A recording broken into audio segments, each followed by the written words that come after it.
আসসালামু আলাইকুম everyone, welcome back to my channel. আশা করছি সবাই ভালো আছেন। আজকের রেসিপি বান। কিভাবে পারফেক্ট কালার আর বেকারি স্টাইলে এই বান চুলায় তৈরি করে নিতে পারবেন সেই রেসিপিটি শেয়ার করব। একদম পারফেক্ট আর বেকারি স্টাইলে হবে আজকের এই বান রুটি।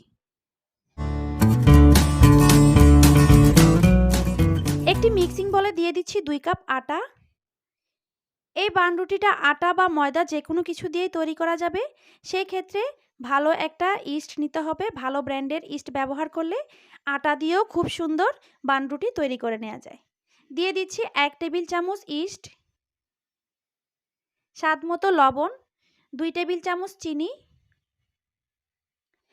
1 টেবিল চামচ সয়াবিন তেল। এবার হালকা কুসুম গরম দুধ দিয়ে আমি এই ডোটাকে নরম করে মাখিয়ে নিব। একটু একটু করে দুধ দিয়ে ডোটা মাখিয়ে নেবেন।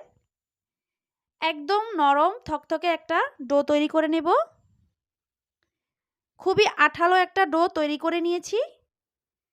ঠিক এরকম আঠালো আর হাতে বেঁচে যাবে এরকম একটা ডো তৈরি করে নিতে হবে।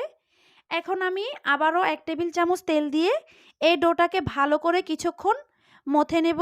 এতে করে পাউরুটিগুলো একদমই সফট হবে। এই ডোটা দিয়ে আপনারা পাউরুটি, বানরুটি, পিৎজা যে কোনো কিছুই তৈরি করতে পারবেন। সেম একই প্রসেসে এভাবে ডো তৈরি করে নিলেই হবে। আমি ভালো করে কিছুক্ষণ মাখিয়ে নিয়েছি। এখন হাতের উপর একটু তেল দিয়ে ডোটার উপর মাখিয়ে দিচ্ছি। এতে করে ডোটা উপর থেকে ড্রাই হয়ে যাবে না। আমি 1 ঘন্টার জন্য ঢেকে রেখে দেব। অ্যাক্টিভ ইস্ট ব্যবহার করলে কোনো প্রকার গরম স্থানে রাখতে হয় না। এমনিতেই 1 ঘন্টার ভিতর ইস্টটা ফুলে ডাবল হয়ে যায়। আমার ডোটা ফুলে একদম ডাবল হয়ে গেছে। আমি এখন হাত দিয়ে একটু চেপে বাতাসটা বের করে দিচ্ছি।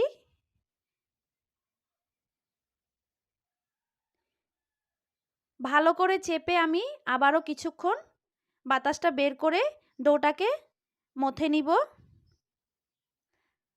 এখন আমি ডোটাকে 6 ভাগে ভাগ করে নিব। 2 কাপ আটা দিয়ে 6টি বান রুটি খুব সুন্দরভাবেই তৈরি হয়ে যাবে।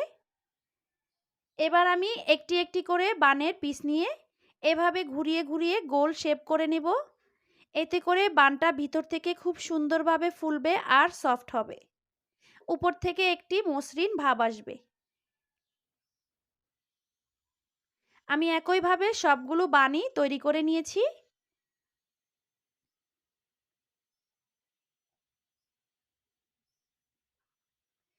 এখন আমি একটি সসপ্যানের ঢাকনা নিয়ে নিয়েছি। সসপ্যানের ঢাকনার নিচের সাইডে আমি একটু পানি ব্রাশ করে দিয়েছি। এতে করে বানগুলো উঠে আসবে না। আমি এই সসপ্যানের ঢাকনায় আজকে এই বানগুলো বেক করে দেখাবো চুলায়। একটি একটি করে বান আমি এভাবে বসিয়ে দিয়েছি। এবার এই বানগুলোকে এখানে আমি ঢাকনা দিয়ে বা কাপড় দিয়ে ঢেকে রাখবো 10 মিনিটের জন্য। 10 মিনিট পর এই বানগুলো ফুলে যাবে।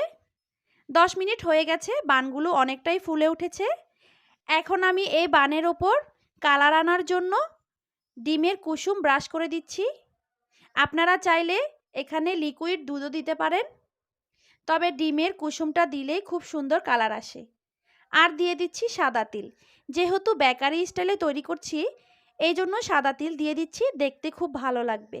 আপনারা চাইলে সাদা তিল ছাড়াও তৈরি করে নিতে পারেন, এতেও খেতে খুব ভালো লাগবে। এবার আমি বেক করব। এর জন্য চুলায় একটি সসপ্যান বসিয়ে দিয়েছি।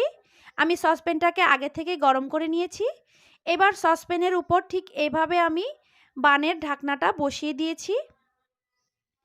এরপর একটি বড় ধরনের ঢাকনা দিয়ে আমি এভাবে ঢেকে দিচ্ছি। এতে করে বানটা ফুলতে সুবিধা হবে।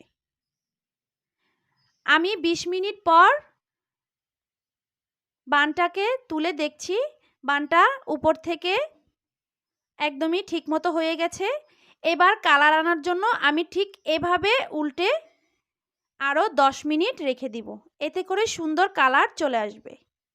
ঠিক এভাবে বুঝে নেবেন আমি কিভাবে ঢেকে দিয়েছি। 10 মিনিট পর এই তো আমার বানগুলোতে খুব সুন্দর কালার চলে এসেছে। একদম পারফেক্ট বেকারি স্টাইলে বান। ভীষণ সুন্দর এই বান আপনারাও সেম রেসিপি ফলো করে বাসায় তৈরি করে নিতে পারবেন। এই বান দিয়ে আপনারা যে কোনো বার্গার বা নাস্তা তৈরি করে নিতে পারবেন। বিকেলের নাস্তায় চায়ের সাথে জমে উঠবে এই বার্গার। এতটাই সফট হয়েছে, ভীষণই সফট। আমি আপনাদেরকে পেছনটা দেখিয়ে দিচ্ছি। দেখুন পিছনটা থেকেও কি সুন্দর একটা কালার চলে এসেছে। আর ভেতরটা খুবই সফট হয়েছে। দারুণ মজার এই বান। কেমন হলো রেসিপিটি অবশ্যই কমেন্ট করে জানাবেন। ভালো লাগলে লাইক, কমেন্ট, শেয়ার করে দিবেন ফ্যামিলি অ্যান্ড ফ্রেন্ডের সাথে। আমার চ্যানেলটিকে সাবস্ক্রাইব করে পাশে থাকা বেল বাটনটিতে ক্লিক করে রাখবেন। এতে করে আমি কোনো ভিডিও আপলোড দিলে আপনারা পেয়ে যাবেন নোটিফিকেশনে। আর যারা অলরেডি সাবস্ক্রাইব করে রেখেছেন তাদেরকে অসংখ্য ধন্যবাদ। এইরকম সহজ সহজ নিত্য নতুন রেসিপি পেতে আমার সাথেই থাকুন। দেখা হবে পরবর্তী রেসিপিতে। আজ বিদায় নিচ্ছি। আল্লাহ হাফেজ।